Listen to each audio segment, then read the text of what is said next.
আল্লাহ রাসূল সাল্লাল্লাহু আলাইহি ওয়া আলিহি ওয়াসাল্লাম তিনি একবার মসজিদে নববীতে বসা, এক বেদুইন আসলেন। বেদুইন, নোমাডিক গায়, বেদুইন যার মধ্যে সভ্যতার ছোঁয়া লাগেনি। তো সে মসজিদে ঢুকেই উঠে চড়ে আসলেন, উটটাকে মসজিদের পিলারের মধ্যে বেঁধে রাসূল সাল্লাল্লাহু আলাইহি ওয়াসাল্লামকে সালামও দিচ্ছে না। কি দিচ্ছে না? সালামও দিচ্ছে না, কথাও বলতেছে না। মসজিদে ঢুকে পিলারের মধ্যে উটটাকে বেঁধে 2 রাকাত নামাজ পড়া শুরু করছে। 2 রাকাত নামাজের পরে দোয়া করতেছে। কি দোয়া জানেন? দোয়ায় বলতেছে আল্লাহুম্মা আরহামনি ওয়া মুহাম্মাদা ওয়া লা তারহাম মা'আনা আহাদা। মানে আল্লাহ তুমি শুধু আমাকে রহম করো আর মুহাম্মদ সাল্লাল্লাহু আলাইহি ওয়াসাল্লামকে রহম করো, আমাদের দুইজনের সাথে আর কাউরে তুমি রহম করো না। বেদুইন হলে যা হয়, তার যে এটিকেটস অফ দোয়া, দোয়ার যে আদব, অন্যের জন্য দোয়া করলে যে নিজের লাভ, এটা ভুলে গেছে। আপনারা এটা জানেন তো যে অন্যের জন্য দোয়া করলে লাভ? জানেন? আপনি যদি এক ভাইয়ের জন্য দোয়া করেন যে আল্লাহ সে অসুস্থ, তুমি তাকে সুস্থ করে দাও, ফেরেশতারা বলতে থাকে আল্লাহ যিনি এই দোয়াটা করলেন তার কোনো অসুস্থতা থাকলে আগে তুমি তাকে সুস্থ করে দাও। ধরেন যে আপনার এক ভাই দারিদ্রের কষাঘাতে জর্জরিত, টাকা পয়সা না, আপনি দোয়া করলেন যে আল্লাহ আমার ভাইটা আর্থিক সমস্যায় আছে, তার আর্থিক সমস্যা দূর করে দাও।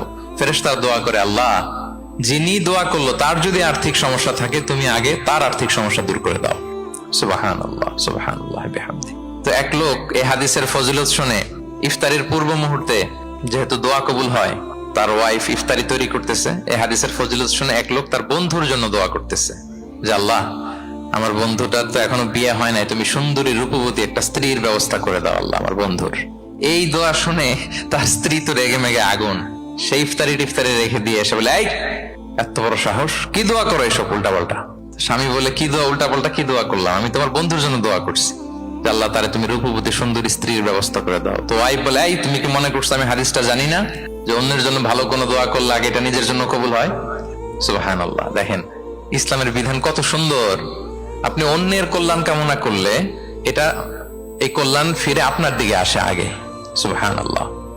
তো ওই বেদুইনের এটা জানা ছিল না, সে এসে দোয়া করতেছে আল্লাহুম্মা আরহামনি ওয়া মুহাম্মাদা ওয়া লা তারহাম মা'আনা আহাদা। আল্লাহ তুমি শুধু আমারে রহম করো আর মুহাম্মদ সাল্লাল্লাহু আলাইহি ওয়াসাল্লামকে রহম করো, আমাদের দুজনের সাথে আর কাউরে রহম করো না। রাসূল ইসলাম তাকে বলেন হায় রে, একটা প্রশস্ত বিষয়কে সে সংকীর্ণ করে ফেললো। আফসোস করে বলতেছে, কারণ আল্লাহর দরবারে রহমের কি কোনো ঘাটতি আছে বলেন তো? আল্লাহর দরবারে রহমতের কোনো কমতি আছে? নাই। রাসূল ইসলাম বলে সে তো সবাইকে ইনক্লুড করতে পারতো। আচ্ছা গেল, দোয়া শেষে এবার সে মসজিদে নববীর মাঝখানে বসে পেশাব করা আরম্ভ করছে। এবার তো সাহাবারা রেগে মেগে আগুন, কি এত বড় সাহস, মসজিদে নববীর মাঝখানে পেশাব, সবাই উদ্ধত হচ্ছে, তাকে মারতে যাবে। রাসূল ইসলাম সবাইকে সামলালেন, থামালেন, বললেন রাখো, ছাড়ো, আগে সারতে দাও। কারণ কেউ যখন ওয়াশরুম সারে মাঝখানে তাকে ডিস্টার্ব করা যায় না, এটা তার ক্ষতি হবে। রাসূল ইসলাম বললেন রাখো, লেট হিম পাস ইউরিন, তাকে কাজ সারতে দাও।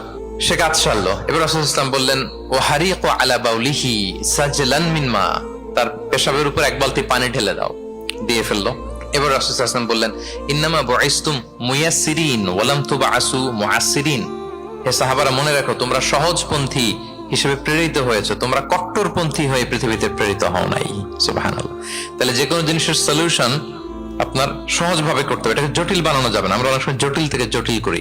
তখন এই বেদুইনকে রাসূল ইসলাম ডেকে বললেন আচ্ছা তুমি যে কাজটা করলে, মসজিদে নববীর মাঝখানে পেশাব করলে, এটা কি ঠিক হলো? তুমি কি জানো এটা আল্লাহর ঘর, এটা আমাদের মদিনার কমিউনিটির ইবাদতগাহ, এখানে আমরা আল্লাহর ইবাদত করি, আল্লাহর জিকির করি, আল্লাহর কিতাব তেলাওয়াত করি, এটা কি তোমার ঠিক হলো? এইভাবে যখন আদর দিয়ে পরম মমতায় তাকে বুঝিয়ে বলা হলো, সে লজ্জিত হয়ে মাথা নিচু করে ফেললো। সুবহানাল্লাহ। রাসূল সাল্লাল্লাহু আলাইহি ওয়াসাল্লামের কাছে ক্ষমা চাইল।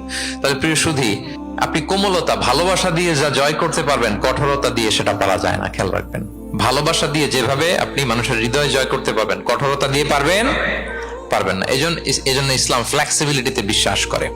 ফ্লেক্সিবিলিটি, লা ইউকাল্লিফুল্লাহু নাফসান ইল্লা উসআহা। আল্লাহ সাধ্যের বাইরে কাউকে কখনো কিছু চাপিয়ে দেয় না।